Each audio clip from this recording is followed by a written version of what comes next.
Santa Luzia, rogai por nós.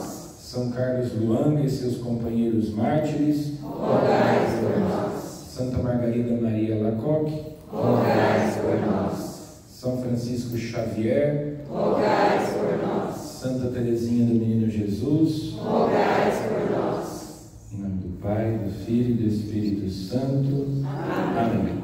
Vamos se sentar. Estamos muito bem acompanhados na companhia de muitos santos de Deus, né?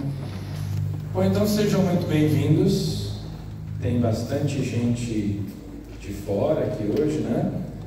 Então, pode ficar de pé quem é aqui da paróquia, quem é do apostolado da oração aqui da paróquia Santa Luzia. Pode ficar de pé.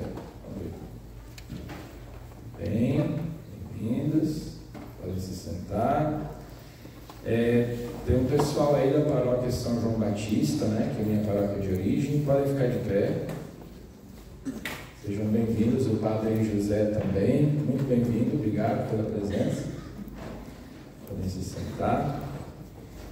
Bom, esse pessoal aqui eu sei que é de Dayatuba, né? Sejam bem-vindos também. Quem mais que é de fora aí, que é de outras paróquias? Campinas, no casal lá. Campinas.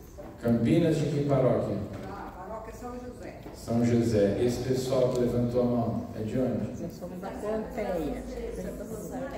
Sagrado Coração de Jesus, Pompeia, São Pedro Apóstolo, Sumaré. São Pedro Apóstolo, Rosário, Rosolém, São Francisco, Montemor. São Francisco Montemor.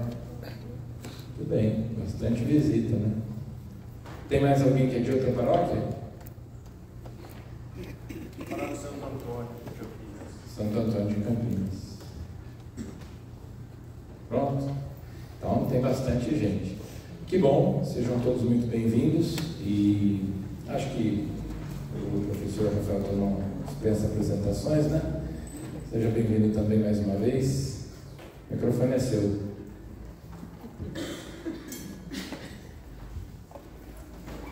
Muito bem, então boa noite a vocês.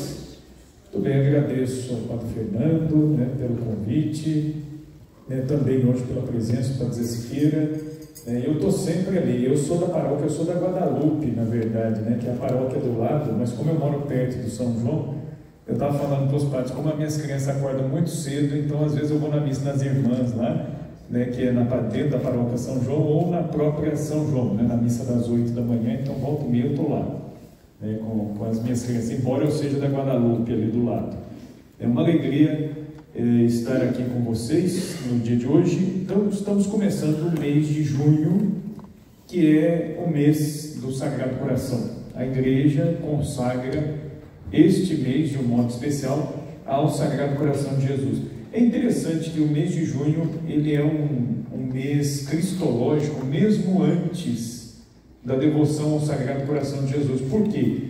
Antes da devoção ao Sagrado Coração de Jesus, havia já na Europa uma outra devoção, mas a Jesus menino, né, que é o menino Jesus de Praga, que já era venerado desde o século XVI e também é mês de junho. Então, junho era, né, um mês ali muito voltado a essas devoções cristológicas, as devoções aos mistérios da vida de Jesus. E o Sagrado Coração é um desses mistérios que a gente medita, pensa bastante nele, nesse tempo em que nós estamos vivendo. Então, muito bem. Então, antes de falar propriamente, né, da devoção do Sagrado Coração, eu vou colocar aqui um contexto antes para a gente chegar na devoção ao Sagrado Coração de Jesus. E qual que é o contexto? A aparição de Jesus para Santa Margarida Lacoque, ela foi no ano de 1673. Entre 1673 e 1675, Jesus apareceu para Santa Margarida. E não apareceu muitas vezes, né? Jesus apareceu 3 vezes só. Então, toda a devoção ao Sagrado Coração, ela foi revelada, ela foi mostrada em 3 aparições. Então é interessante, Jesus ele foi muito pontual. cada uma das 3 aparições, ele colocou um aspecto específico que ele queria ressaltar nesta devoção que nós, enquanto igreja, devemos ter, cultivar. E quais são os aspectos que Jesus fala para Santa Margarida Alacoque?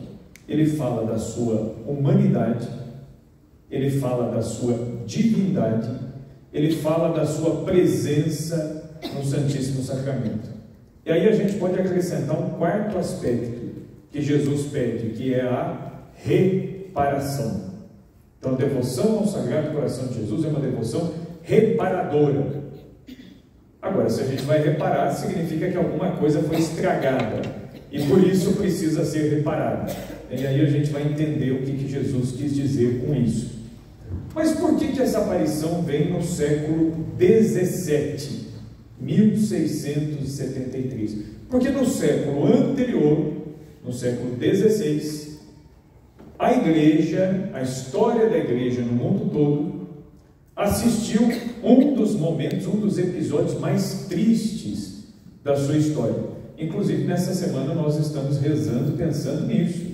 Nós estamos rezando pelo quê? Agora, nos últimos dias, pela unidade dos cristãos. Não é isso que a gente está rezando enquanto igreja?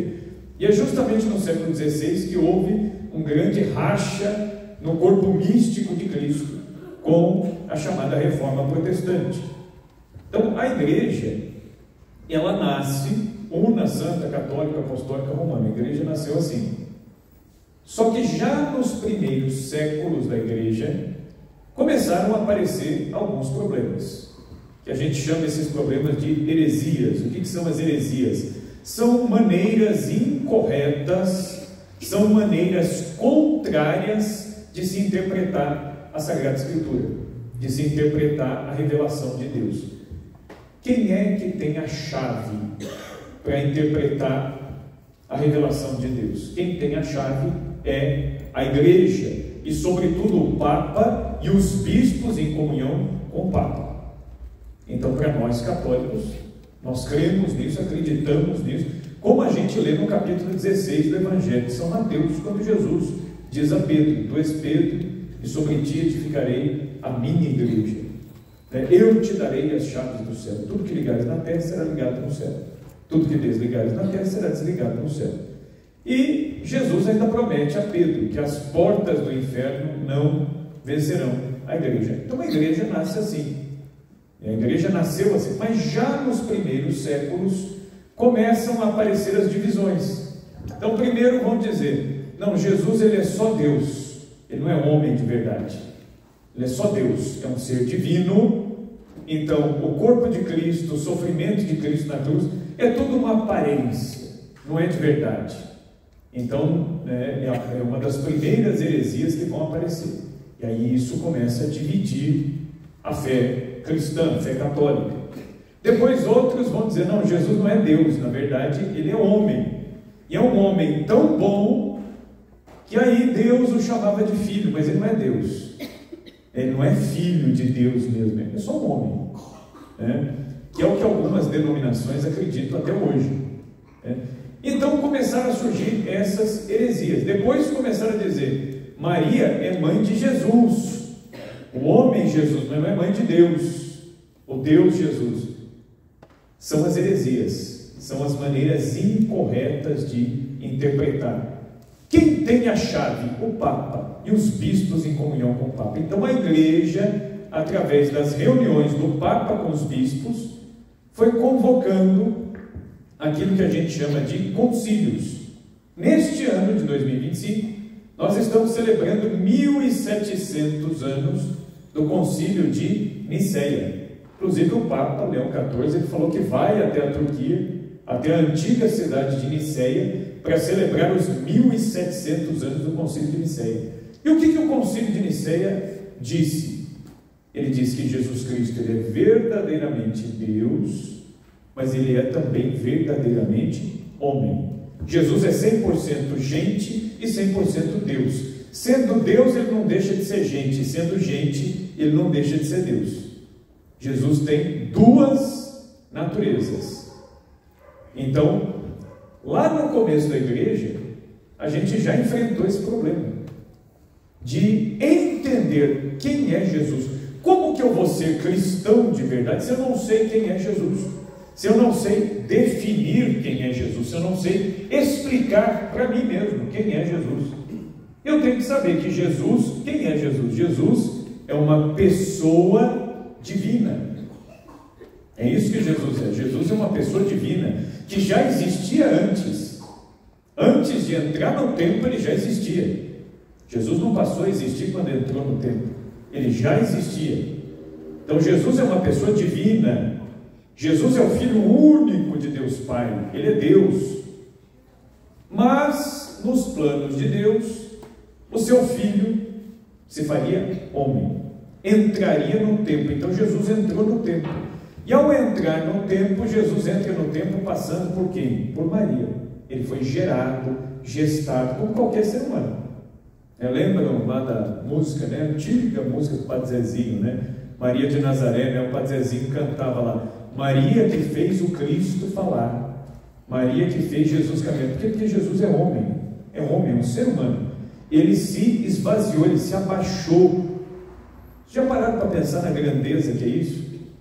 O Deus eterno que já existia antes de todos os séculos, ele desceu ao ventre de uma mulher, ele foi gerado como todo neném é gerado, ele teve que esperar o tempo certo para poder nascer, e o Deus eterno, Criador, né, o Deus eterno que já existia antes de todos os séculos, ele tinha que chorar para mamar, né? Olha o abaixamento, né?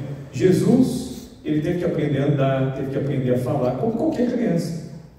Tanto é que quando Jesus começa a pregar, a curar, quem é que vai se assustar primeiro? O povo de Nazaré, que vai dizer: ué, mas ele não é filho do José, não é filho da Maria, mas de onde vem a sabedoria e a autoridade dele? Ninguém, as pessoas não entendiam. Inclusive São Lucas vai dizer no Evangelho, né, que uma vez Jesus pregou em Nazaré, num dia de sábado, no capítulo 4 de São Lucas, e o que o pessoal fez com Jesus? Botou Jesus para correr. Eles queriam precipitá-lo, jogá-lo num precipício abaixo, falando: ele está blasfemando. Depois, numa outra ocasião, Jesus volta a Nazaré, e o evangelista vai dizer: em Nazaré, ele não pôde realizar muitas curas. As pessoas não acreditavam. Mas como que pode? Né? Ele viveu aqui, a gente conhece ele desde pequeno. Não pode ser.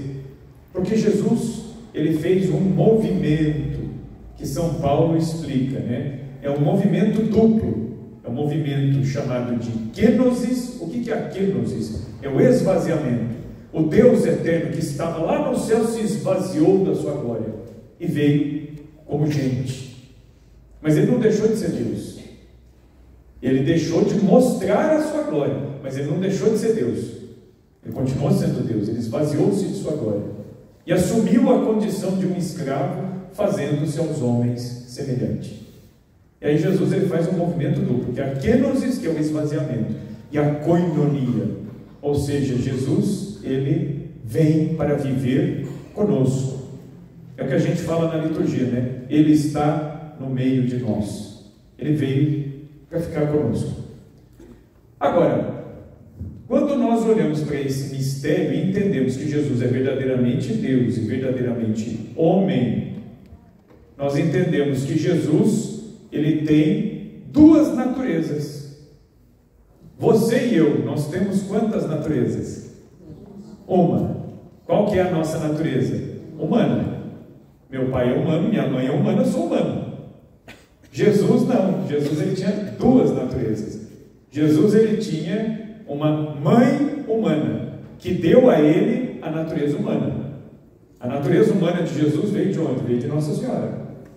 Nossa Senhora vestiu de carne e sangue o Deus eterno que já existia antes de todos os séculos. Então Jesus não tinha pai humano. Isso significa o quê? Que do ponto de vista humano, Jesus se parecia com quem? Com a mãe. Ele não tinha o pai humano para puxar, então puxou para a mãe. Todas as características humanas de Jesus vêm de Maria.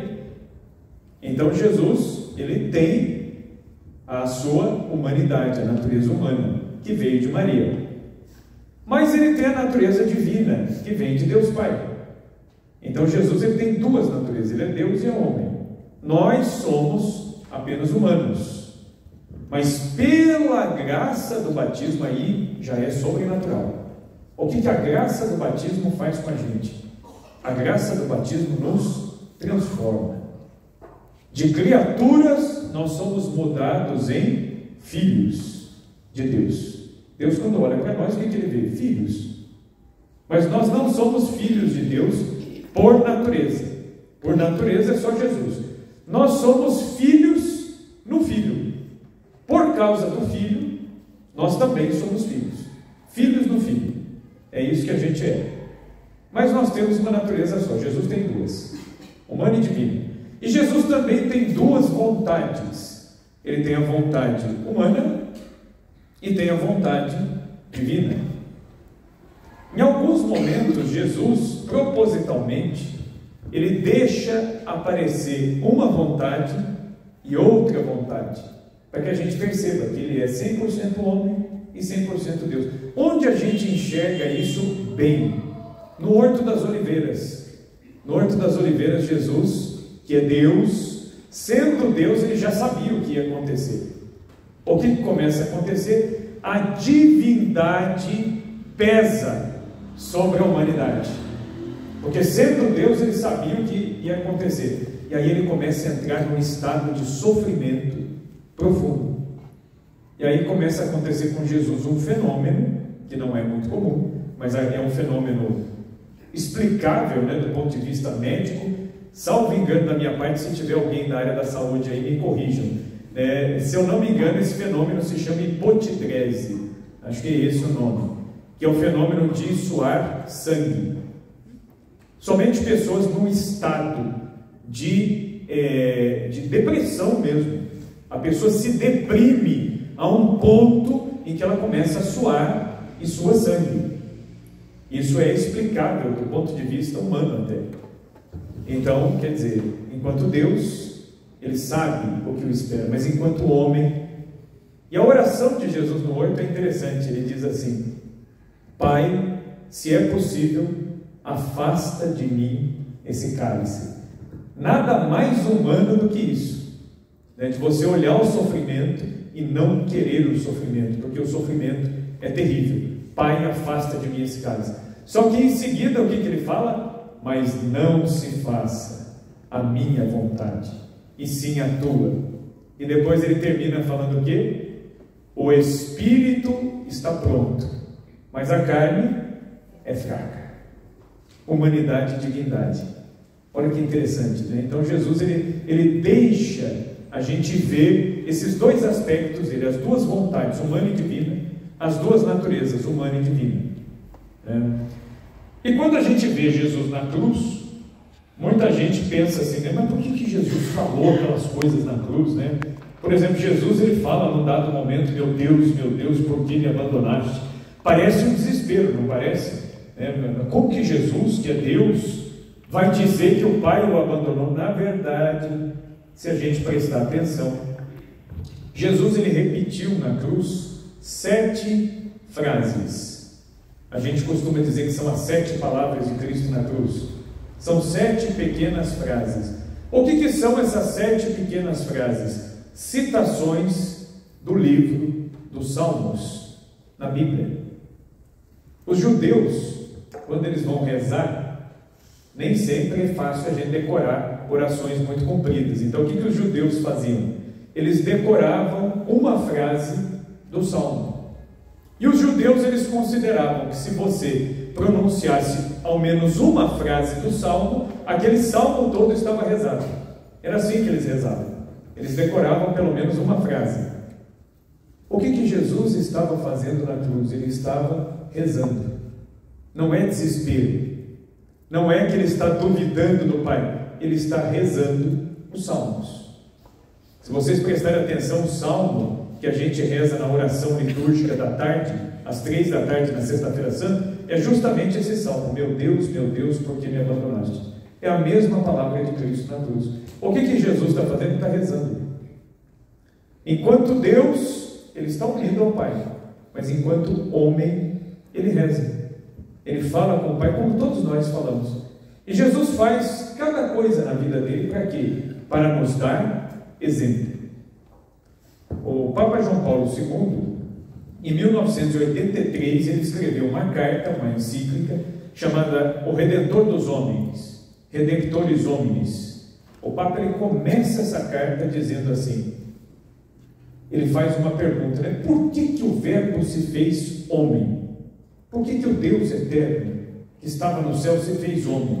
Ele dizia, o Verbo se fez homem para ensinar o homem a ser homem.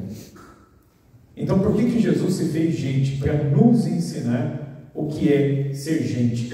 Depois que Jesus se encarnou, nós conseguimos ter um modelo do que é ser gente de verdade. Por quê? Porque o pecado bagunçou a coisa. Deus criou o homem e a mulher, mas veio o pecado desconfigurou, o pecado bagunçou, desprogramou o ser humano para aquilo que Deus queria. Então Deus manda o seu Filho. E em Jesus nós temos um exemplo, nós temos um modelo. Até uns anos atrás aí na igreja, né, pode ser que alguns de vocês tenham lido, mas antigamente era muito comum os católicos lerem um livrinho, e esse livrinho, muitos santos leram esse livrinho, é um livrinho de espiritualidade, ajuda na nossa meditação, na oração, chamado A Imitação de Cristo. Porque o que é ser santo? É imitar Cristo. O Verbo se fez homem para ensinar o homem a ser homem. Ou seja, eu olho para Jesus e eu sei o que eu tenho que fazer. O pecado bagunçou, mas Jesus colocou tudo no lugar. Jesus restaurou em si toda a criação, todas as coisas. E é interessante que Jesus, se a gente perguntar para qualquer criança na catequese, por que Jesus veio? Eles vão dizer, veio para nos salvar. Mas Jesus, antes de salvar a humanidade, ele salvou a mãe dele. Nossa Senhora foi a primeira a ser salva. E por que Nossa Senhora foi a primeira a ser salva? É um mistério da Imaculada Conceição. Em vista da grande missão, da grande obra da salvação, antes de Jesus nos salvar, ele salvou a mãe dele, preparando alguém que fosse digna de gerá-lo, de vesti-lo de carne e de sangue. É a redenção preventiva. Antes de morrer na cruz, Jesus, em vista do sangue que ele ainda ia derramar, ele já salvou a sua mãe. Então o pecado não tocou em Nossa Senhora, para que ela pudesse gerá-la. Então é a redenção preventiva.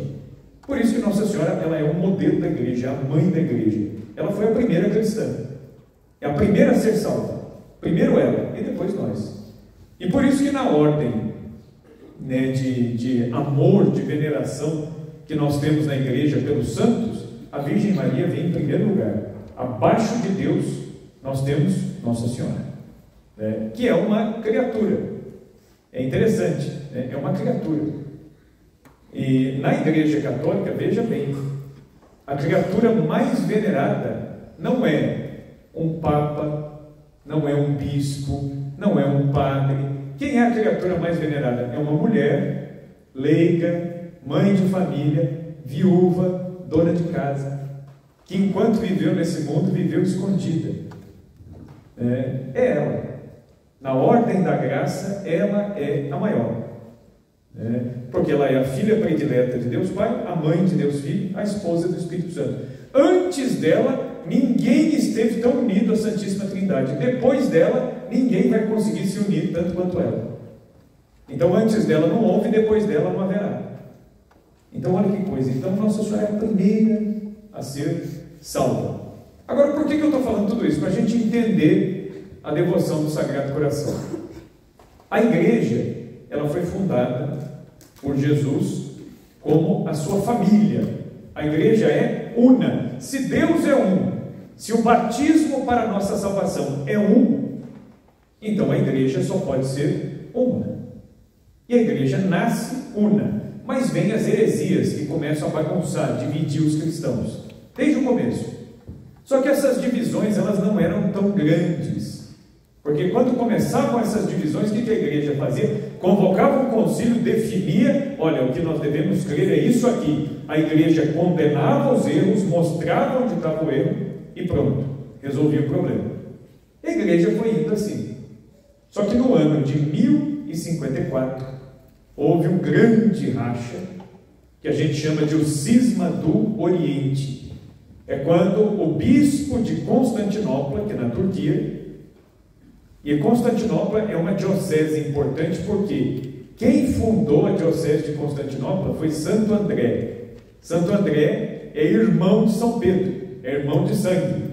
São Pedro é o Papa, é o bispo de Roma, e Santo André era o bispo de Constantinopla. Então, são os dois irmãos, apóstolos de Jesus. E tem um detalhe, Santo André, na igreja primitiva, ele era muito mais venerado do que hoje em dia. Hoje em dia, Santo André é até um pouco esquecido. E por que os católicos veneravam tanto Santo André? Porque Santo André, antes de seguir Jesus, ele era discípulo de São João Batista. André seguia João Batista. E quem mostrou Jesus para Pedro foi André. André que chegou e falou para o irmão dele, falou, nós achamos o Messias. Ele está aqui. E aí foi Santo André que levou e mostrou Jesus para Pedro. Então a igreja tinha uma veneração muito grande por Santo André.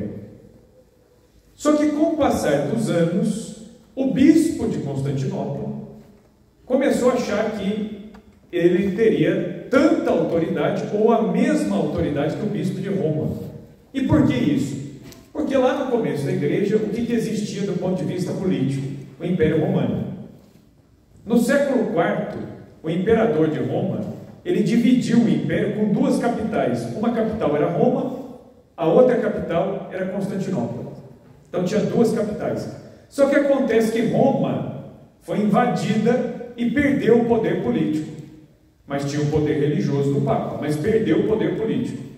Lá em Constantinopla, permaneceu o poder religioso do bispo e permaneceu o imperador lá de Constantinopla. Então tinha poder político. Aí eles começaram a confundir as coisas. Olha a confusão que os cristãos começaram a fazer. E o próprio bispo de Constantinopla ele dizia, se aqui em Constantinopla tem um poder político do governo, significa que a mão de Deus repousa aqui sobre Constantinopla. Então nós também temos autoridade, tanto quanto o Papa. E aí o bispo de Constantinopla começou a dizer, o Papa, ele não tem a máxima autoridade, ele é apenas um título de honra. E aí eles começaram a dizer que o Papa era o primeiro entre os iguais. O que isso quer dizer? Que todos os bispos tinham o mesmo poder. O Papa ele só tinha um privilégio de título. Opa, mas não é isso que a igreja acreditou lá desde o princípio. O que a igreja sempre acreditou desde o princípio? Como Jesus deu as chaves do céu a Pedro, as chaves passam para quem? Para os sucessores de Pedro. Então não é meramente um título de honra, é a autoridade real mesmo. Não tem como ser católico sem estar debaixo da autoridade do Papa. Não dá, né? Não existe, né? É algo que Jesus instituiu assim. E aí, muito bem, então aí o Papa corrigiu o patriarca de Constantinopla, falou, não, o senhor tem que jurar obediência a mim. O que o patriarca de Constantinopla, o bispo, fez? Queimou a carta do Papa em público e excomungou o Papa. Ele expulsou o Papa da igreja. Olha a petulância, como você vai expulsar o Papa, que é o chefe da igreja, de dentro da igreja? Aí o Papa, por sua vez, excomungou o bispo de Constantinopla. Então foi uma excomunhão mútua. E aí houve uma separação da igreja ortodoxa e da igreja romana. 1054, essa foi a primeira grande divisão do cristianismo. 500 anos depois, em 1517, um padre agostiniano, né? Nós temos agora um papa que é agostiniano, né? Mas nós tivemos um monge agostiniano chamado Martinho Lutero, que começou a protestar contra a autoridade da igreja. Aí começa o que a gente chama de reforma protestante, que mais propriamente nós deveríamos chamar de revolução e não de reforma. Por quê? Eu explico. Santa Luzia aqui, quando eu vim aqui, estava falando com o Padre Fernando, quando eu vim aqui tinha um monte de coisa que eu não tinha visto ainda, né? Não tinha o forro que tem, não tinha o piso que está agora. Isso aqui foi uma reforma.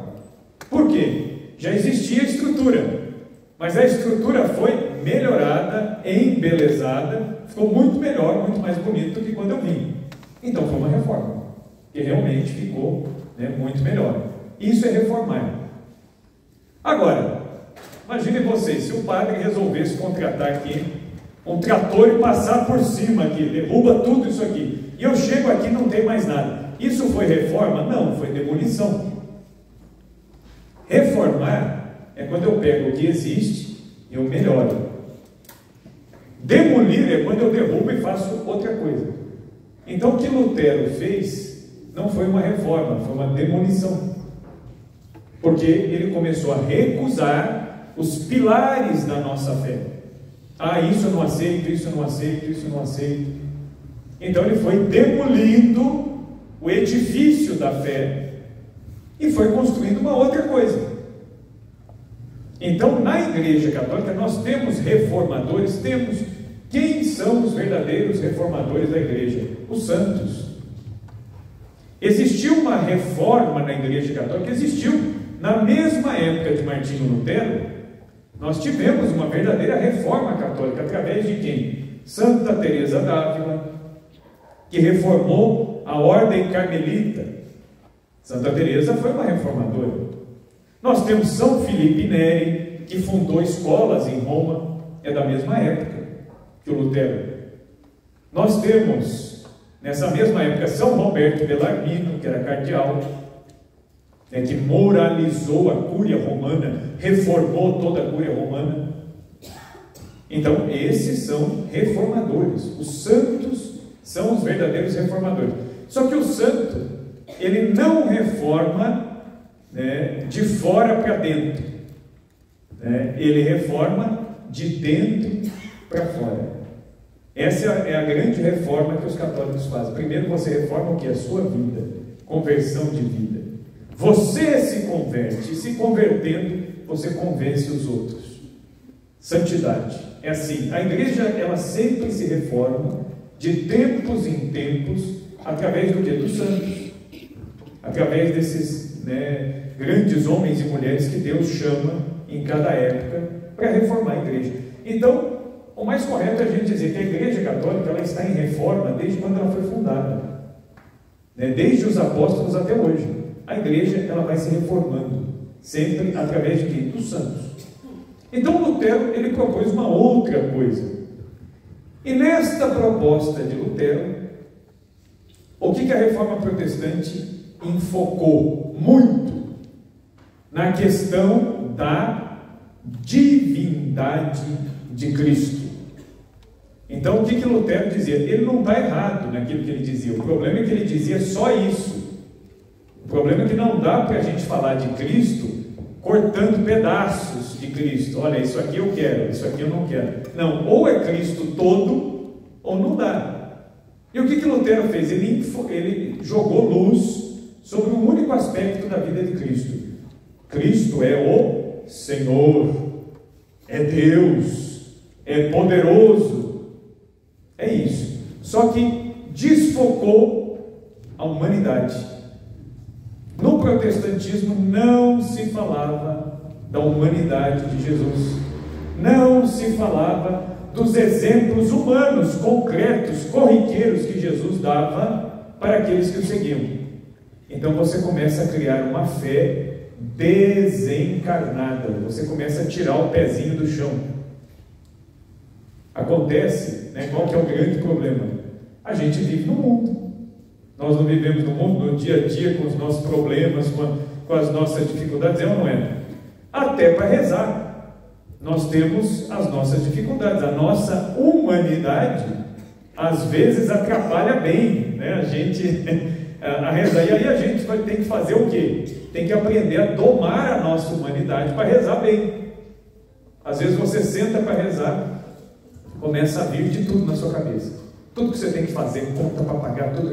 Aí quando vê, você fala, eu tenho meia hora para rezar. Você pensou em tudo e não rezou. Porque você sentou, ficou quieto, vem de tudo. Né? O que é? É a nossa humanidade, que nos puxa, às vezes, aí a gente tem que fazer o quê? Um exercício. Não é fácil. Você tem que fazer um exercício, falar para você mesmo, não, agora eu vou rezar, eu vou falar com Jesus. Você tem que fazer um exercício, para não escutar os barulhos de fora, né, que aí é gente chamando, é cachorro latindo, é não sei o quê. A gente tem que lutar com isso, porque é a nossa humanidade, nós temos que treinar a nossa humanidade. E como que a gente serve a Deus? Na nossa humanidade.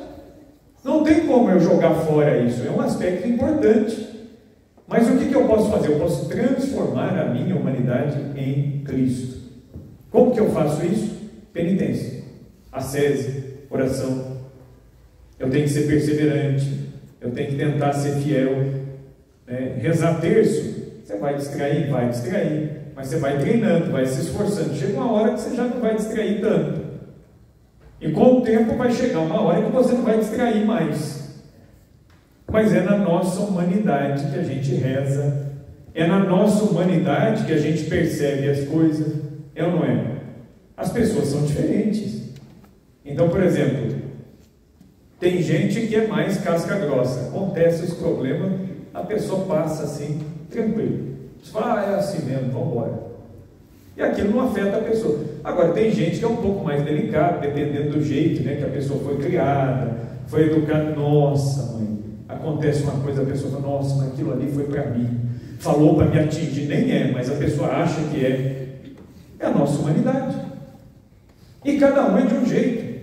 Você pode falar a mesma coisa. Eu tenho lá em casa 2 crianças, totalmente diferentes um do outro. Mesmo pai, mesma mãe, mas cada um é de um jeito. Às vezes eu dou um pito lá, meu filho nem liga. Eu tenho um moleque, ele nem liga. Você fala com ele, ele está lá, continuando fazendo. E às vezes eu falo mais firme, minha menina até chora. Ai, mas por que você falou assim comigo? Que não sei o quê, porque sou só eu e tal. Cada um entende de um jeito. É a nossa humanidade. E é na nossa humanidade que a graça de Deus vai agir. É na nossa humanidade que a graça de Deus vai nos corrigir. E é usando da nossa humanidade que Deus às vezes vai chegar até os outros. Nós evangelizamos os outros pela nossa humanidade. Olha que interessante. A nossa humanidade cheia de pecados, cheia de defeitos, mas é isso às vezes que Deus vai usar para nos fazer chegar nos outros. Agora, qual que é o problema que o protestantismo trouxe? Ele vai falar muito do Deus poderoso, do Deus que é o Senhor, que está no seu trono, mas não fala do Deus que se encarnou. Então há um certo desprezo por tudo aquilo que é humano. Por exemplo, Martinho Lutero, ele dizia assim para os pastores protestantes dele: não precisa estudar filosofia. Existia até uma vontade de recusar, de rechaçar a filosofia. O que é filosofia? Filosofia é a maneira mais racional possível de você explicar a realidade. É isso que é filosofia. É você olhar para a realidade, olhar para a política, para a economia, para qualquer coisa e tentar explicar aquilo que existe no mundo de forma racional. Lutero dizia: isso não é necessário, basta a fé. Só que acontece que o ser humano, ele foi criado por Deus como um ser racional, inteligente. Nós não podemos jogar fora a nossa racionalidade. Nós somos inteligentes, tem que usar. Deus fez assim. Eu não posso negar aquilo que Deus fez. Mas o protestantismo, ele nega a razão, nega a humanidade. E isso começa a se espalhar pela Europa. E aí as pessoas começam a cair, principalmente os países que foram se tornando protestantes. As pessoas começaram a cair numa heresia. O que é uma heresia? É um erro de fé. Uma heresia chamada pietismo. Veja bem, piedade é dom do Espírito Santo. O que é piedade? A piedade é um dom do Espírito Santo, segundo o qual nós amamos, tememos a Deus. É através do dom da piedade que nós rezamos, que nós cultivamos as nossas devoções, que nós falamos com Deus. Isso é dom da piedade. Isso é bom. O problema é o pietismo. É você começar a achar que meia dúzia de rituais repetidos ou de orações. No caso dos protestantes era o que? A leitura da Bíblia. O que eles acreditavam? Basta ler a Bíblia e Deus já está em contato comigo. Errado. Se você ler a Bíblia, não meditar a palavra de Deus, não rezar, não estiver em estado de graça, você vai ler mais um livro que não vai produzir efeito algum na sua vida. Eu tive um professor na faculdade, professor de história, ótimo professor de história, dava aula de história antiga. Esse homem entendia de Bíblia, que era um negócio assim formidável, era impressionante. Como ele entendia qualquer coisa que a gente falasse de Bíblia, e ele era ateu. Ou seja, ele estudou a Bíblia, ele conhecia a Bíblia, ele sabia a Bíblia de rabo a cabo. E o que a palavra de Deus fazia na vida dele? Nada. Ele continuava ateu. Por quê? Porque a palavra de Deus, ela só produzirá o seu efeito se nós lermos, meditarmos a palavra de Deus, desejando extrair dela aquilo que ela pode nos dar. Se a gente estiver em estado de graça, se a gente estiver em comunhão com a igreja, aí vai produzir fruto. O que Jesus fala da videira? Eu sou a videira, vocês são os ramos. O ramo que não estiver unido a mim vai secar. E não é assim que acontece, né? Se você quebra um galho de qualquer planta, ele seca. O que Jesus está querendo dizer? Se você não estiver na igreja, se você não viver debaixo da autoridade da igreja, do Papa, dos bispos, do clero, em comunhão na sua paróquia, na sua diocese, se você não tiver uma leitura católica da Sagrada Escritura, ela não vai produzir efeito nenhum. É igual pegar uma semente e botar numa gaveta, não vai dar nada, não vai nascer nada. Agora, se você puser na terra, cultivar, ela vai dar fruto, ela vai crescer. Então, não basta ter a semente, tem que plantar no lugar certo.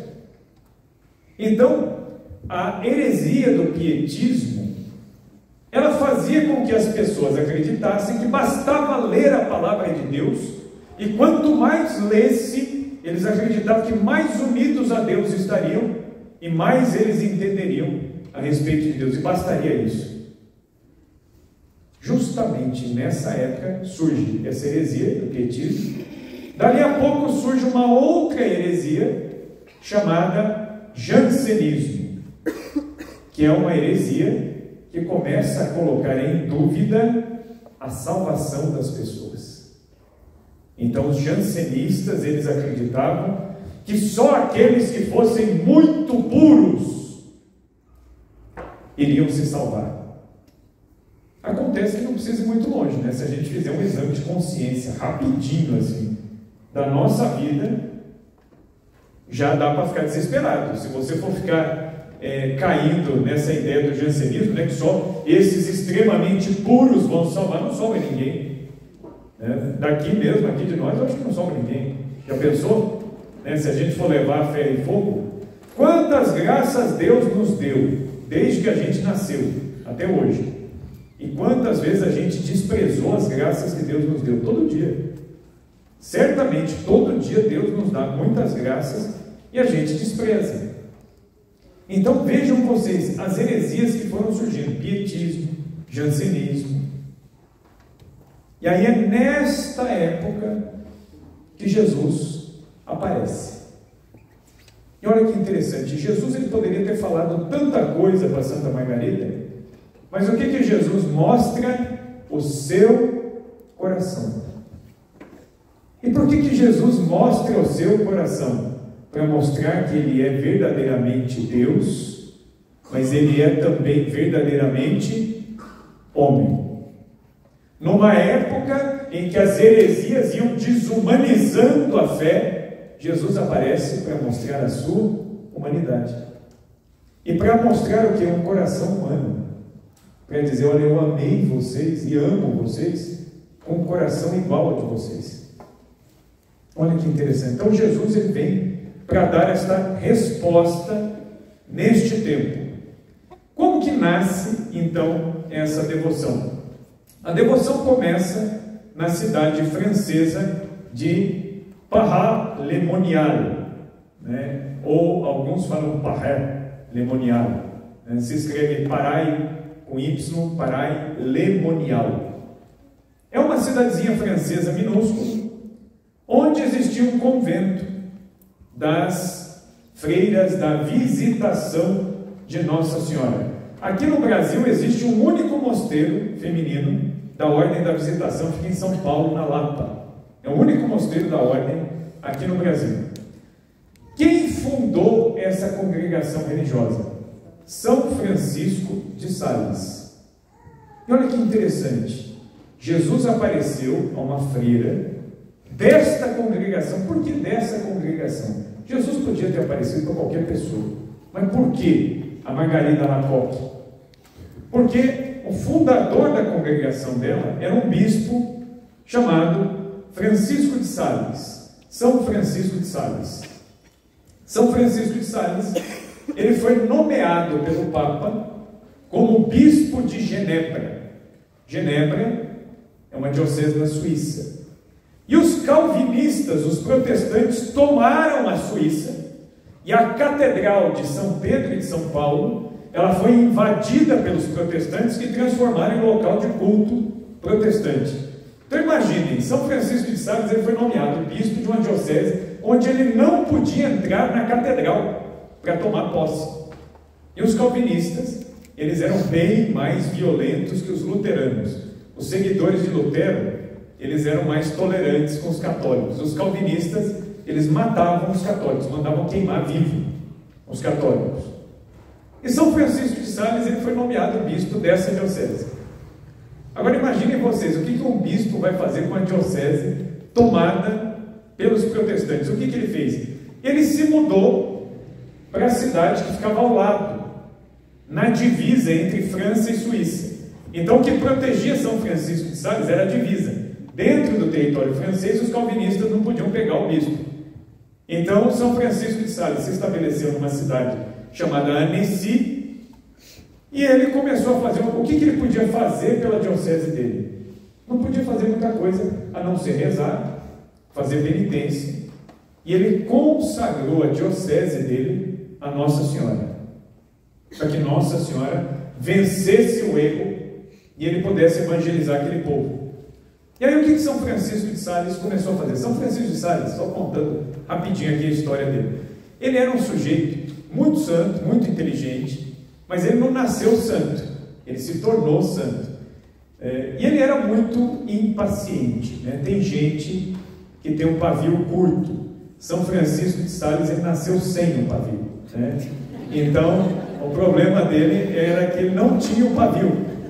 E como ele era muito inteligente, ele tinha uma tendência de explodir muito facilmente, porque se ele tivesse que explicar muitas vezes a mesma coisa para uma pessoa, ele já perdia a paciência, né? E ele começou a notar que às vezes ele era muito mal educado, né? Ele era muito assim, cavalo, assim, né? Com quem chegava às vezes perto dele, ele começou a perceber, ele falou assim, não está certo isso não, né? Deus não quer isso. Ele falou, mas ao mesmo tempo é difícil. E aí o que ele começou a fazer? Ele fez um voto para Nossa Senhora, ele pediu ajuda para Nossa Senhora. Ele falou assim, a senhora que é a mulher do silêncio, a senhora me ajude a ficar em silêncio, a não responder. Então às vezes a resposta chegava aqui e ele engolia. E ele começou a fazer essa penitência, mas era muito difícil para ele. E o que ele começou a perceber? Quanto mais manso ele era na hora de dar uma resposta, maior era o efeito daquilo que ele falava. Ele começou a perceber que quando ele explodia, xingava, brigava com a pessoa se afastava, retraía. Mas ele percebeu que quanto mais manso ele era, maior era a conversão. Então esse homem começou a fazer uma pregação mansa, branda, e ele falava do que? Do amor de Deus. Antes, né, quando ele era padre novo, São Francisco de Sales, ele pregava muito ameaçando o povo com o inferno, né? Então a pregação dele falava muito do inferno, da condenação. Só que depois ele percebeu, ele falou, não, o inferno existe, a condenação existe, as pessoas têm que saber. Ele falou, mas antes eu tenho que convencer essas pessoas a amar Deus. E ele começou a perceber, se essas pessoas aprenderem o que é o amor de Deus, elas mesmas, por elas mesmas, elas vão evitar o inferno. E aí ele começou a mudar o tom. E ele começou a fazer uma pregação mansa. E aí ele começou, um dia ele estava pregando, e antigamente, você já deve ter visto em igrejas mais antigas, a Catedral de Campinas tem, nessas cidades mais antigas tem um púlpito, né, que os padres subiam para pregar de lá do alto, né, para ser ouvido por todo mundo. E um dia ele estava pregando na igreja de Annecy, quando ele cruzou o olhar dele com um crucifixo. E ao olhar para Jesus, ele olhou para a chaga do lado de Cristo. E ele pensou: o coração de Cristo foi rasgado por amor a nós. Eu não tenho direito de ser impaciente, eu tenho que ser manso. Então ele fez uma oração em cima daquele púlpito, e essa oração começou a ser repetida pela igreja, e essa oração é repetida até hoje. É a oração que diz: Jesus manso e humilde de coração, fazei o nosso coração semelhante ao vosso. Foi dele, foi São Francisco de Sales que rezou essa oração pela primeira vez. E aí ele passou a falar da mansidão. E aí, muito bem, quando ele morreu, ele deixou um testamento, que ele queria que a mobília do bispado fosse vendida e que dessem o dinheiro aos pobres. Então, quando ele morreu, os padres foram lá para tirar a mobília dele. E qual não foi a surpresa dos padres quando tombaram a escrivaninha dele para colocar na carroça e viram que o tampo debaixo da mesa dele era todo arranhado. E aí os padres começaram a juntar as peças, falando: realmente, o nosso bispo, Dom Francisco de Sales, ele sempre tinha as unhas machucadas. As unhas dele eram cheias de sangue em volta, tudo machucado. E por quê? Aí descobriram nos escritos dele, quando vinha alguém e falava muita besteira para ele, para não xingar a pessoa, ele arranhava a mesa, né? Para não explodir, para ser manso com a pessoa, ele arranhava a mesa. Então a mesa dele era toda arranhada. Então, quer dizer, esse homem, ele lutou a vida inteira para quê? Para ser manso. E o que ele começou a fazer? A diocese dele era todo mundo protestante. Ele começou a fazer o seguinte: ele tirava a batina. Ele tinha permissão do Papa naquela época para fazer isso. Ele tirava a batina, ele vestia uma roupa civil e entrava lá na diocese dele, no meio dos protestantes, e começava a conversar com as pessoas. E aí ele perguntava para as pessoas: mas por que vocês não veneram as imagens? Ah, porque é uma idolatria, isso, aquilo. Aí ele pegava o que os protestantes falavam, ele elaborava uma pergunta protestante, e ele escrevia uma resposta católica, explicando a doutrina da igreja. E aí ele começou a fazer o quê? A imprimir folhetos com perguntas e respostas. E aí o que ele fazia? A diocese dele era ele mais 2 padres. Olha o tamanho da diocese dele, né? Era o bispo e 2 padres só. E aí o que ele fazia com os padres dele? Durante a noite, eles tiravam as batinas, colocavam roupa civil, iam para Genebra e colocavam os folhetos debaixo da porta das casas. Quando o pessoal acordava, achava os folhetos com a resposta católica. O que começou a acontecer? Os protestantes começaram a vir para Annecy, que era o lado católico, era onde ele estava, para querer a instrução na fé católica. Ele começou a converter os próprios diocesanos dele. Ao cabo de 20 anos, Genebra já voltava a ter católicos dentro do seu território. Por isso que São Francisco de Sales é o padroeiro dos jornalistas, né? Porque o que ele fez? Ele fazia jornal, jornal católico, com doutrina católica debaixo da porta dos outros. É o padroeiro da imprensa. Então, e quando São Francisco de Sales morreu, foi beatificado, canonizado, quando foram fazer a imagem dele, para a canonização, o pintor que fez a imagem colocou o que na mão dele? Numa das mãos, colocou os folhetos que ele colocava debaixo da porta dos protestantes. Então, a imagem da canonização é ele com uma porção de escritos numa das mãos. E na outra mão ele segurava um coração pegando fogo. É o coração de Cristo que arde de amor pelos homens. Então é nessa congregação que ele fundou que o Sagrado Coração vai aparecer. Olha que interessante. Então, já havia uma devoção ao coração de Jesus na família religiosa que ele fundou. O próprio São Francisco de Sales, junto com Santa Joana Chantal. Muito bem.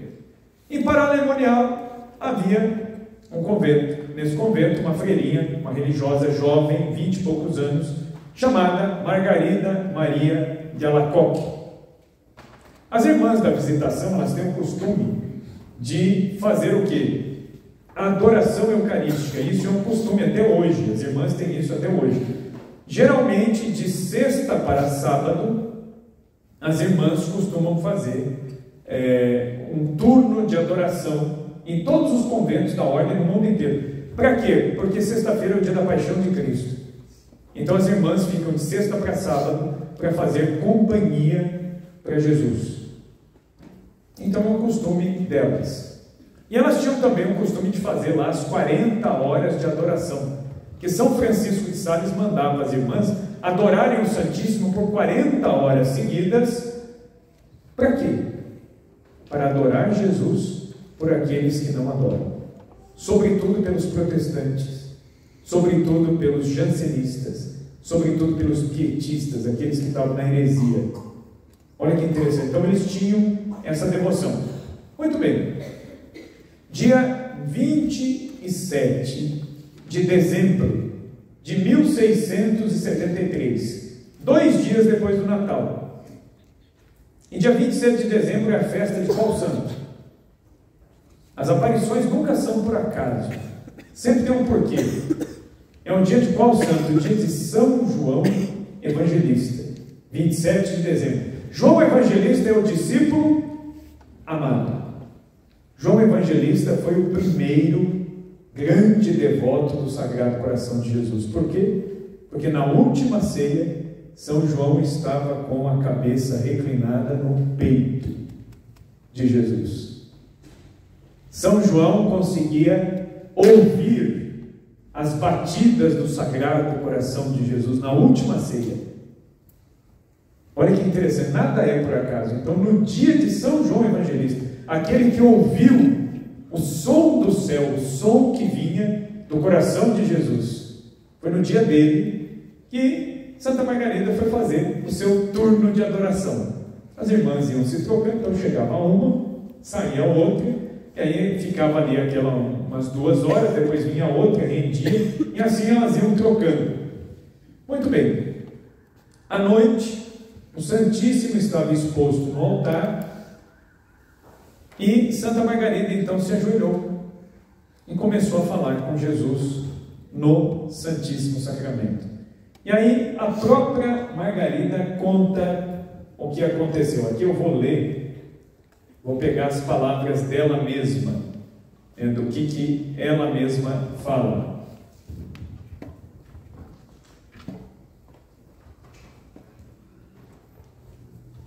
Aqui, ó. Ela mesma vai dizer assim: estando diante do altar, ajoelhada e olhando para o Santíssimo Sacramento, comecei a rezar, fazendo um ato de amor. E então, como que num instante, sem saber como aquilo aconteceu, vi a capela tomada de uma grande fumaça, que invadia todos os campos, e de repente já não me era mais possível enxergar nem o ostensório e nem o altar. E então vi, como que num raio de luz que me atravessou, vi Jesus de pé, na altura do altar. O vi na sua santíssima humanidade. Era belo. Pensei que eu iria morrer. Se Deus não tivesse me sustentado, teria eu morrido ali mesmo. Então aqui ela conta, como ela vê Jesus na sua santíssima humanidade. E aí ela vai contar que Jesus faz o quê?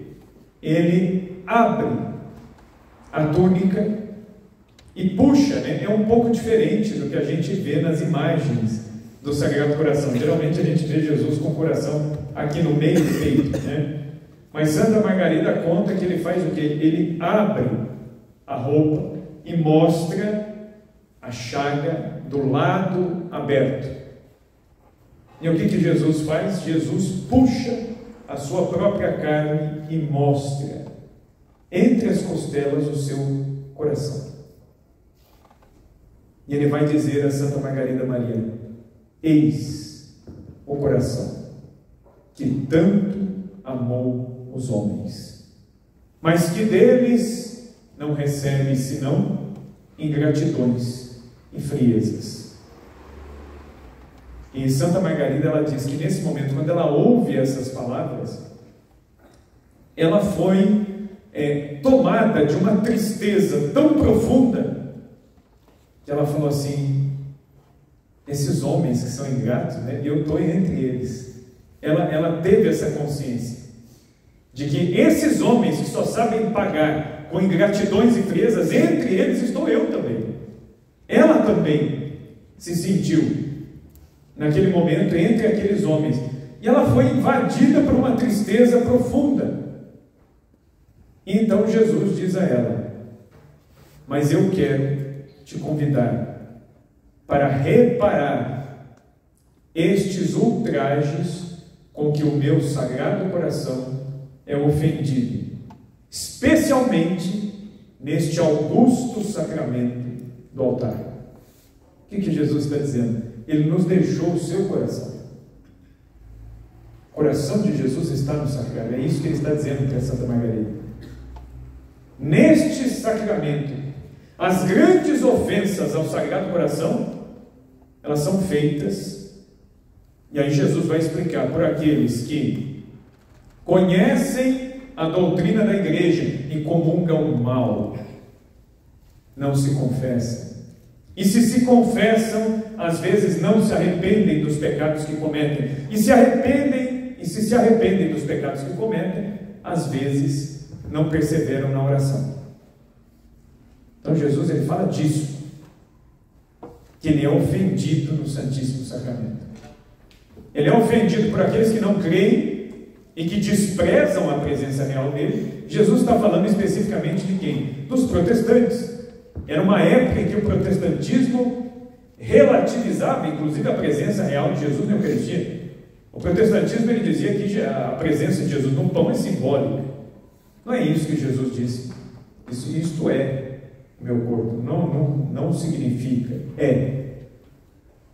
Então Jesus fala das ofensas que os protestantes fazem, mas fala das ofensas que os católicos fazem. E aí um detalhe: Jesus vai falar que as piores ofensas ele recebe das almas consagradas.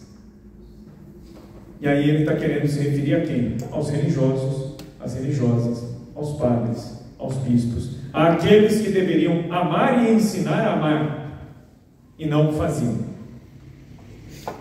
E aí Santa Margarida, ela fala para Nosso Senhor que ela queria, que ela desejava consolá-lo, que ela desejava ajudá-lo. E aí, muito bem, aqui Jesus mostra a ela um coração de carne, e ele diz o seguinte: que esta devoção era um último esforço de seu amor para mostrar aos homens o quanto ele nos ama. São palavras dele para Santa Margarida. E depois ele vai dizer: o meu coração está tão apaixonado de amor pelos homens e por ti em particular, que não podendo mais conter em si as chamas de sua ardente caridade, é preciso que as espalhes por teu intermédio e lhos reveles, para que se enriqueçam com seus preciosos tesouros.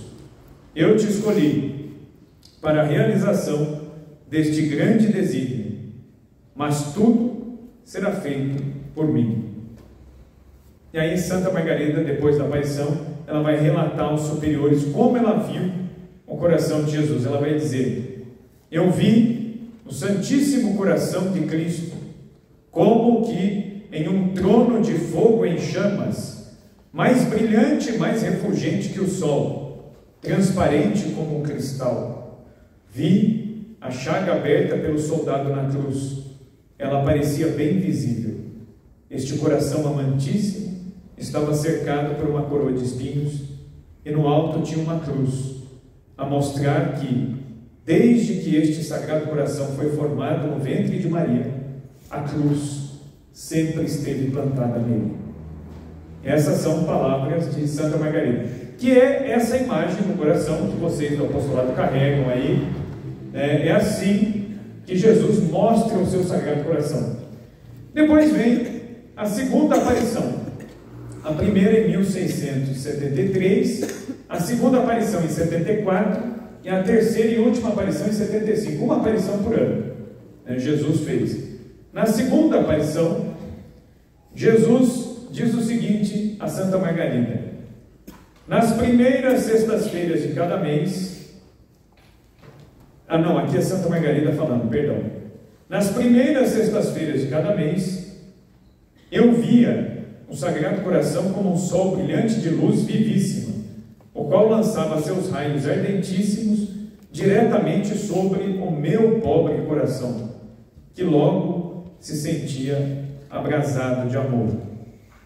Então Jesus me disse: custa-me muito mais do que tudo quanto sofri na minha paixão, ver que os homens desprezam o meu amor. Tanto que se os homens me correspondessem com um pouquinho de amor, eles teriam, em pouco tempo, diante de si, tudo o que fiz por eles. E eu ainda quisera fazer mais, se possível fosse. E contudo, eu recebo friezas e repulsas por todo o meu desejo de lhes fazer o bem. Aqui é Jesus dizendo, é uma queixa de Jesus. Eu quero fazer o bem, mas os homens não querem. Olha que coisa, né? É desejo de Deus nos ajudar, nos socorrer, mas nós não queremos. Então Deus nos quer ajudar muito mais do que nós queremos ser ajudados. Esse é o problema. A gente tem que sair daqui essa noite com esse desejo de pedir ao Sagrado Coração de Jesus: Jesus, me dê a graça de querer ser ajudado na mesma medida em que o Senhor quer me ajudar. Porque Deus quer me ajudar, mas o problema é que eu não quero. É aí que está o problema. Deus não nos obriga a nada. Deus não invade a nossa liberdade. Às vezes a gente está com a faca e o queijo na mão, né? Nós temos na vida de igreja, nós temos os sacramentos, nós temos a graça da confissão, a graça da Eucaristia, nós temos as devoções que podem nos ajudar, nós temos a palavra de Deus, nós temos tudo isso. São meios para nos aproximar de Deus. Às vezes a gente não usa, né? Às vezes a gente não usa. E por fim, então, na terceira aparição, 1675, na oitava da festa de Corpus Christi, Jesus aparece e mostra novamente seu coração e diz de novo a Santa Margarida: eis o coração que tanto tem amado os homens, que nada poupou até se esgotar e consumir para testemunhar-lhes o seu amor.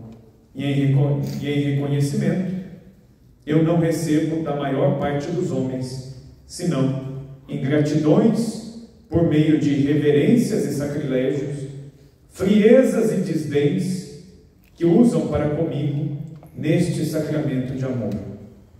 E o que mais me custa é serem corações a mim consagrados, os que assim me tratam.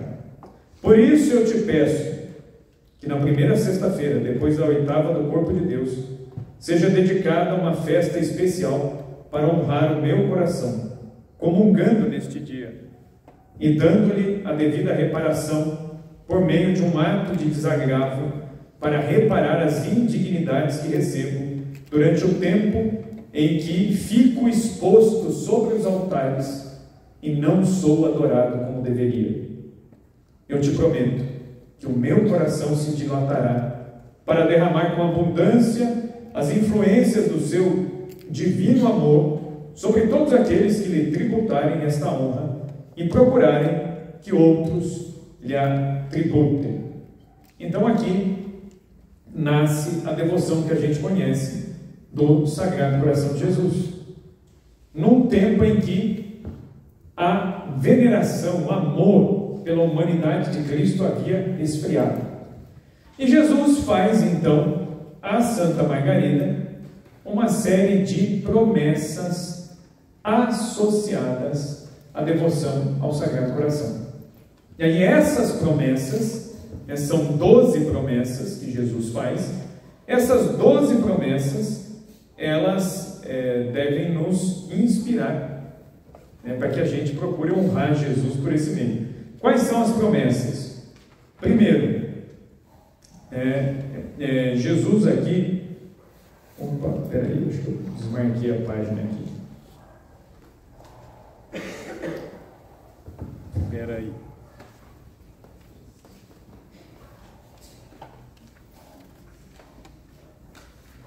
Está aqui. Então, aqui nós temos as promessas que Jesus faz, né? Essas promessas, né, todas elas estão ligadas aqui à devoção. Jesus vai falar do quê? Da comunhão reparadora na primeira sexta-feira de cada mês. Então Jesus ele pede essa devoção, né, que na primeira sexta-feira de cada mês que a gente procure se confessar, que a gente procure participar da missa e comungar. Para quê? Para reparar as ofensas do Sagrado Coração. O amor que Jesus dá e que não é retribuído. Então nós vamos reparar para aqueles que não amam a Jesus como deveriam amar. As outras promessas estão relacionadas a quê? A imagem do Sagrado Coração. Jesus ele pede, ele fala aqui: nas casas onde se encontrarem expostas as imagens do seu Sagrado Coração, um quadro, uma imagem, ele promete abundantes graças sobre aquela família. Ele promete, inclusive, a graça do arrependimento final dos pecados, para que ninguém morra fora da graça de Deus. Depois ele promete aos sacerdotes, que os sacerdotes que celebrarem a missa da primeira sexta-feira de cada mês e tiverem uma devoção especial ao Sagrado Coração, esses sacerdotes receberão a graça de tocar os corações mais endurecidos e convertê-los. E depois Jesus fala também que aqueles que conservarem consigo uma imagem do seu Sagrado Coração, seja uma medalha, uma imagem, serão especialmente protegidos. Aqui eu estou resumindo aqui as 12 promessas. Todas elas giram em torno disso. Uma história interessante. No século XIX, para a gente ir acabando, no século XIX, o Papa estava para perder os seus territórios. O rei da Itália começou a invadir territórios e queria tomar os territórios do Papa. E então, o Papa não tinha exército. O que o Papa tem? A guarda suíça. São 150 soldados, né? 150 soldados não dá para defender o território todo. Então, o Papa Pio IX, na época, ele pediu aos rapazes, aos jovens católicos, que se alistassem para tentar defender as terras da igreja. E teve um rapaz que ele quis ir, ele quis se alistar, só que ele era filho único. E a mãe pediu para ele, falou: pelo amor de Deus, não vá, eu sou viúva, eu não tenho seu pai, você quer ir? Se você morre nessa guerra, eu ainda fico sem você, eu preciso de você. E o rapaz falou: não, eu vou lutar pelo Papa, mãe, e Deus há de me guardar, há de me proteger. E essa mulher era muito devota do Sagrado Coração de Jesus. O que essa mulher fez? Ela fez algo semelhante ao que vocês têm aí na fita do apostolado. Ela fez o que? Ela pegou um pedaço de pano branco e ela bordou uma imagem do coração de Jesus. Ela bordou, ela fez ali um ponto e bordou um coração coroado de espinhos, com a cruzinha em cima, a chama saindo do coração, e ela escreveu uma frase em volta do Sagrado Coração. Ela escreveu: detente o Sagrado Coração de Jesus está comigo. E ela costurou isso sobre o peito da farda do próprio filho, no lado esquerdo. Sobre o coração do filho dela, ela colocou, este bordado do Sagrado Coração de Jesus.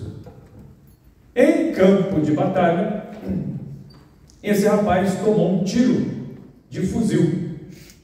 Um tiro de fuzil, ele vara do outro lado. E o que acontece? Esse bordado que ela fez era em alto relevo, era um bordado alto. A bala espetou. Nesse bordado, o rapaz ele caiu no chão, mas a bala de fuzil não perfurou o bordado com o Sagrado Coração de Jesus. O que a fé daquela mãe colocou escrito em volta da imagem do Sagrado Coração de Jesus? Detente!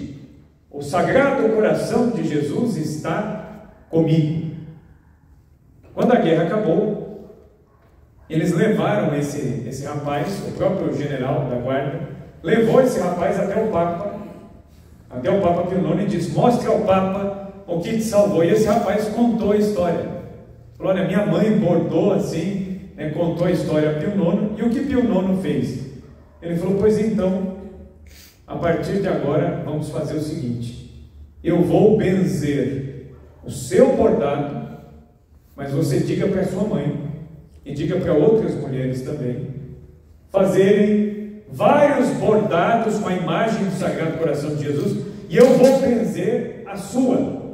E benzendo a sua, eu benzo todas as imagens que se fizerem até o fim dos tempos. Então foi uma bênção extensiva.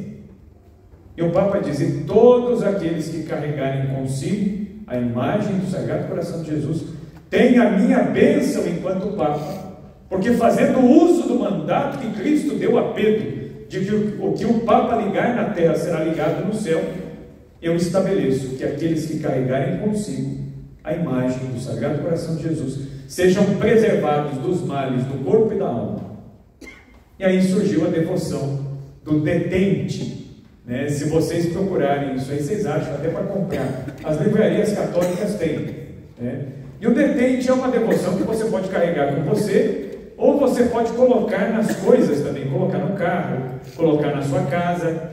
É o detente. Eu tenho no carro o detente e carrego comigo também. Isso, ou deixa eu mostrar aqui, ele tem aqui, o detente é isso aqui, que ele tem aqui preso na fita dele, aqui, é um paninho com a imagem do Sagrado Coração. Isso aqui é feito para ser carregado mesmo, Olha lá, o dele está aqui, detente, o coração de Jesus está comigo, venha a nós o vosso reino, é o que está escrito aqui. Isso aqui é um sacramental da igreja. Você pode comprar e já usar, porque Pio IX, quando ele benzeu o primeiro, ele disse que o primeiro já benzia todos os outros. Então você pode comprar e já usar, está bento já. Então é uma devoção que Pio IX aprovou, ligada ao Sagrado Coração de Jesus. Quando Jesus apareceu para Santa Margarida, ele deu uma ordem a Santa Margarida, muito curiosa, e eu termino aqui com essa história. Ele disse a Santa Margarida: eu quero, minha filha, que você escreva ao rei da França e diga ao rei que ele deve consagrar a nação ao meu Sagrado Coração. E ele deve também mudar a bandeira da França. A bandeira da França era uma bandeira azul e branca. O que Jesus pediu? Que no meio dessa bandeira da França fosse colocada uma cruz branca. As partes azuis deveriam ficar na bandeira, e no miolo da bandeira deveria estar a imagem do Sagrado Coração. E Jesus disse para Santa Margarida: se o rei me consagrar a França e colocar a imagem do meu Sagrado Coração na bandeira, a França será preservada de grandes problemas que estão por vir. Isso, a Santa Margarida, a aparição foi em 1675. ela só escreveu ao rei da França porque os superiores não queriam deixar ela escrever. Ela escreveu ao rei da França, Luís XIV, que era o rei da França, em 1689. O rei soube da carta, os ministros que leram, o rei soube, o rei olhou para aquilo e falou assim: isso aí é uma freira que está dizendo que viu Jesus. Não imagina, né? Uma besteira isso. Luís XIV não consagrou a França ao Sagrado Coração de Jesus e não colocou o Sagrado Coração de Jesus na bandeira. Quando Luís XIV morreu, assumiu o trono o seu neto, Luís XV. Luís XV viveu os primeiros 25 anos dele como rei, fazendo o quê? Torrando o dinheiro da França com as suas amantes. E era um rei católico, casado, tinha 2 filhas freiras, mas vivia em festas, torrando dinheiro com as amantes. 25 anos ele passou assim.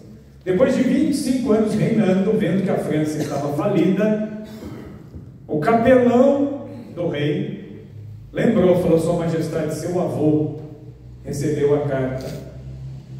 Na época já era a beata Margarida Alacoque. A beata Margarida Alacoque escreveu ao seu avô, mandando que consagrasse a França. A França está numa crise econômica terrível. Será que não seria a hora? O que Luís XV disse? Certamente isso não se refere ao meu reinado.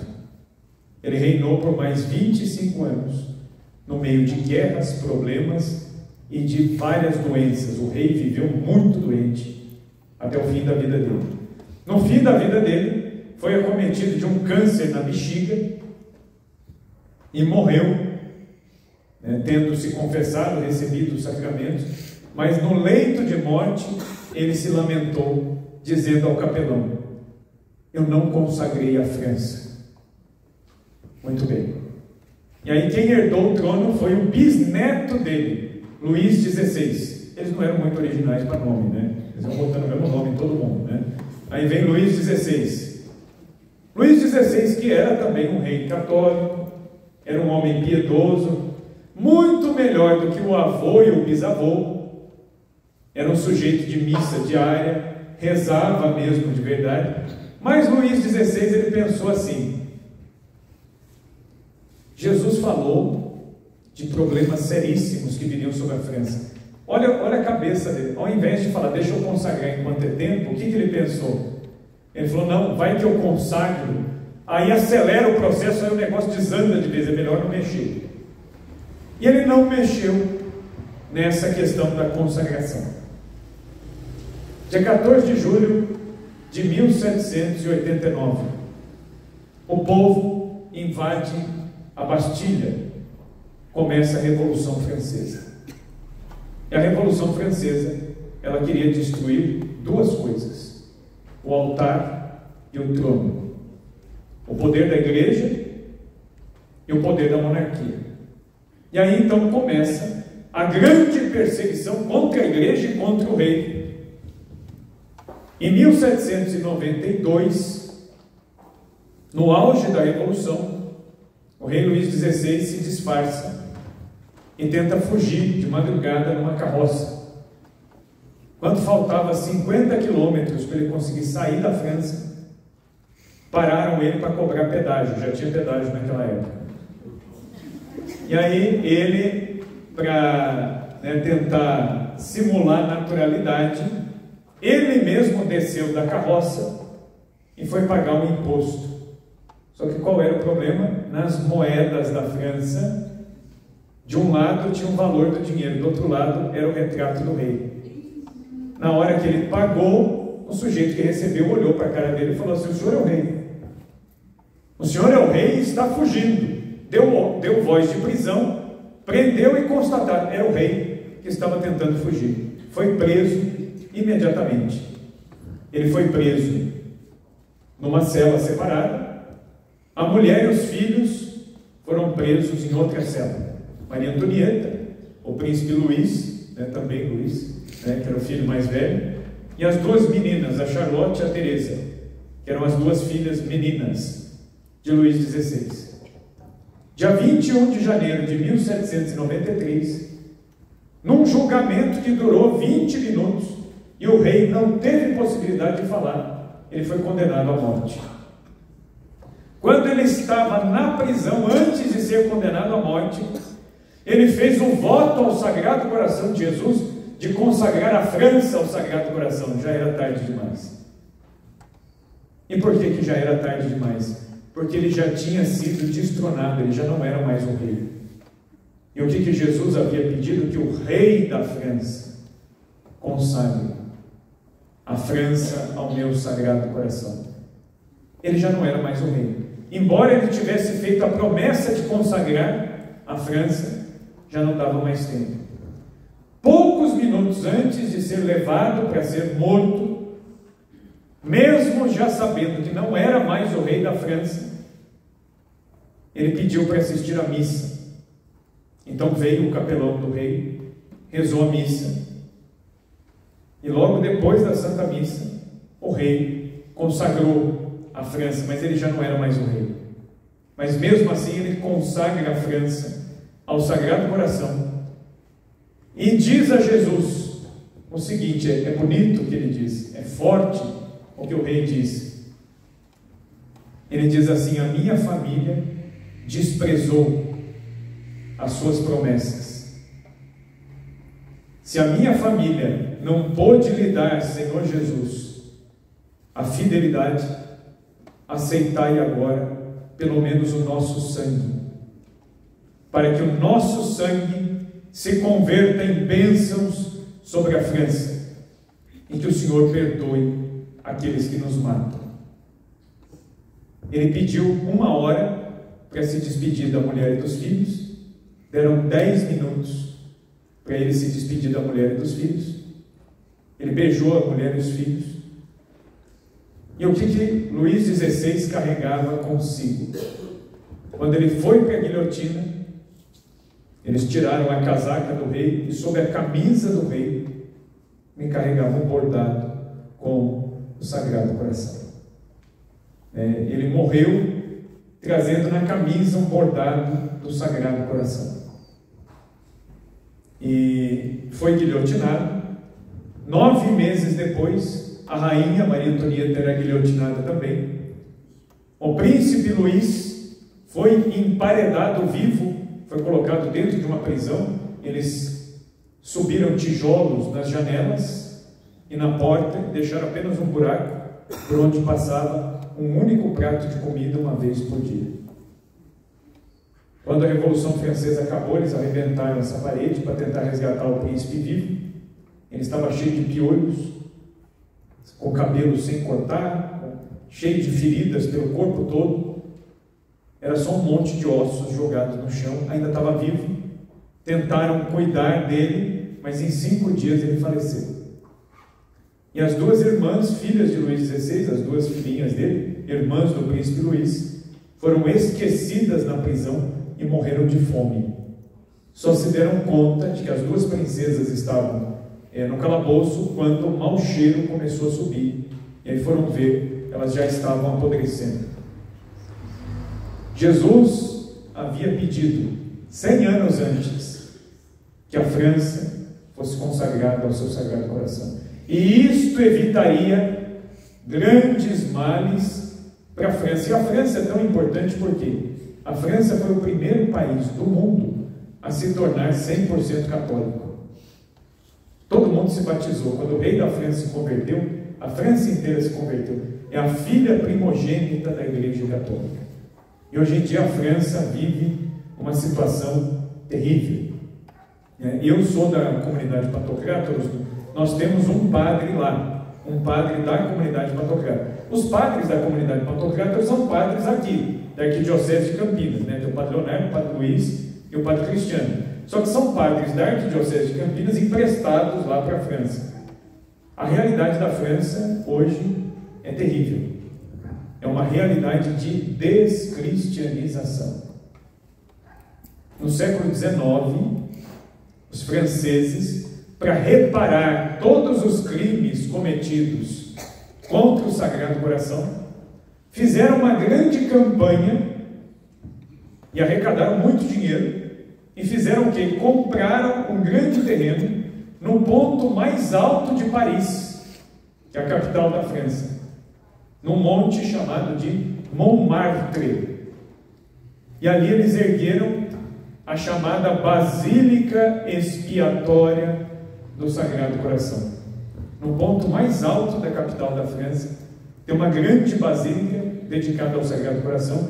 O Santíssimo está exposto desde o dia da inauguração da basílica. Faz 180 anos que Jesus é adorado noite e dia. Nem mesmo a Segunda Guerra Mundial, quando teve o bombardeio de Paris, o Santíssimo não foi recolhido, ele continuou exposto, mesmo durante o bombardeio de Paris. Jesus está exposto há 180 anos. E o que os franceses escreveram na porta da Basílica do Sagrado Coração de Jesus? Eles escreveram: a França, contrita e envergonhada, se prostra a teus pés, sacratíssimo e amantíssimo coração. É uma basílica expiatória para reparar os crimes da França, para reparar as ingratidões da França. E isso tem muito a dizer para nós, né?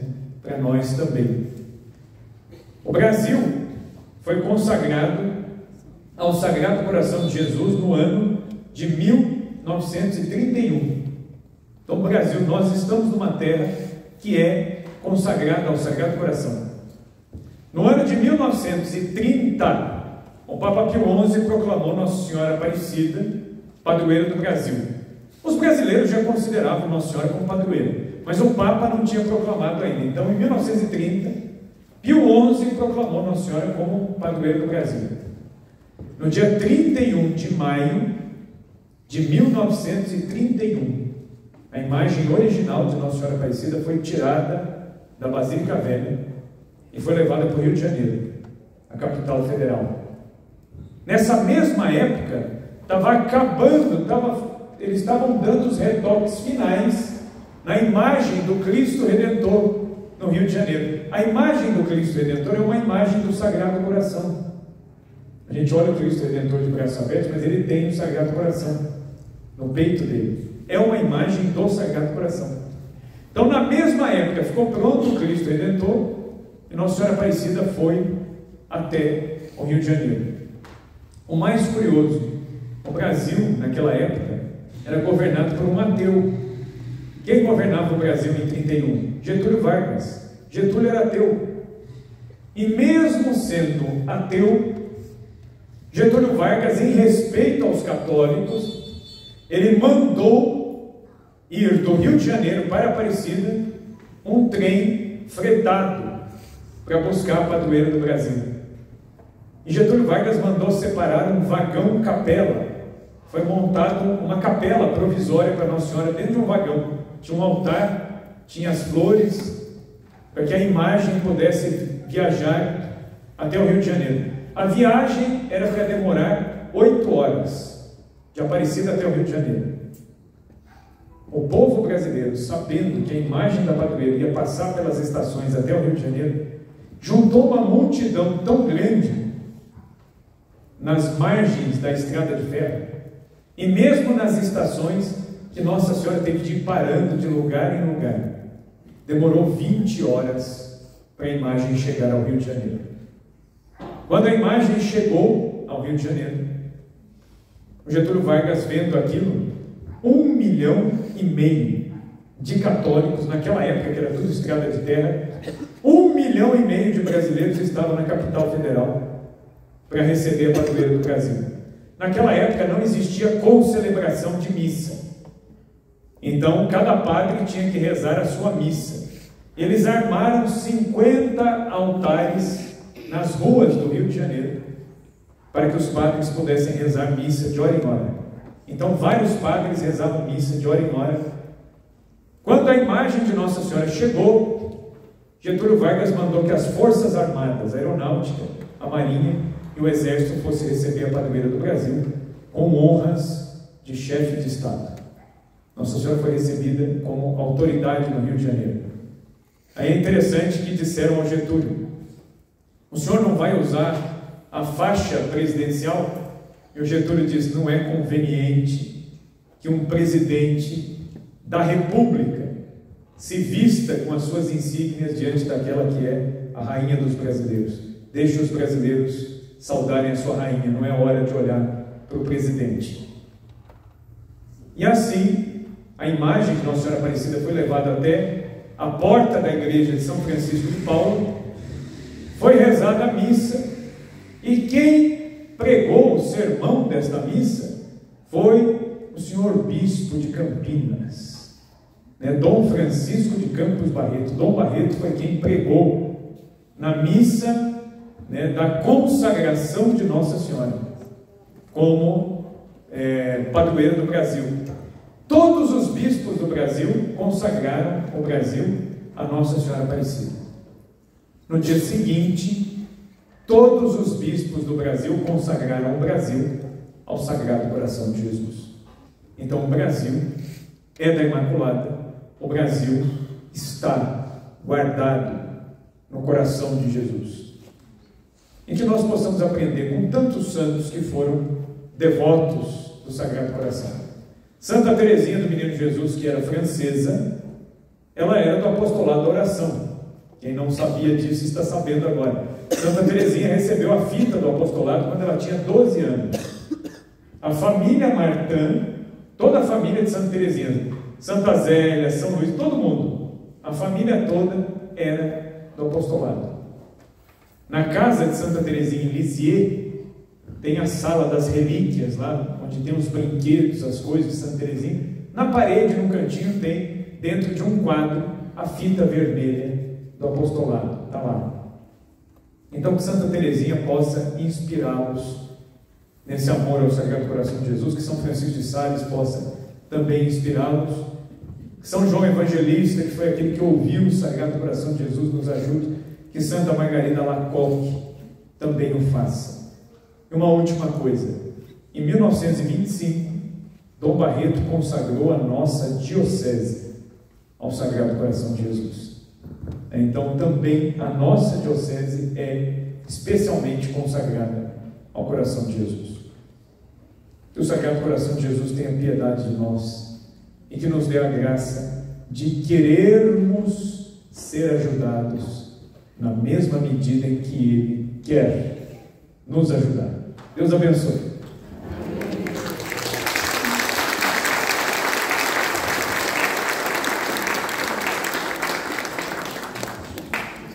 Obrigado, Rafael. Bom, nós já vamos concluir com a bênção, né? Se alguém quiser ali naquela portinha ali no fundo, tem água e tem a lojinha também, se alguém quiser, né? Tem terço, tem outras coisas ali também, na nossa lojinha de artigos religiosos. Tem também água, se alguém quiser tomar um golinho de água antes de ir embora. Vamos ficar de pé.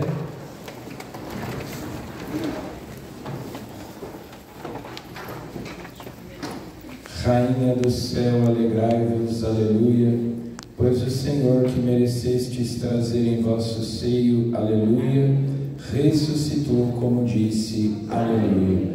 Rogai a Deus por nós, aleluia.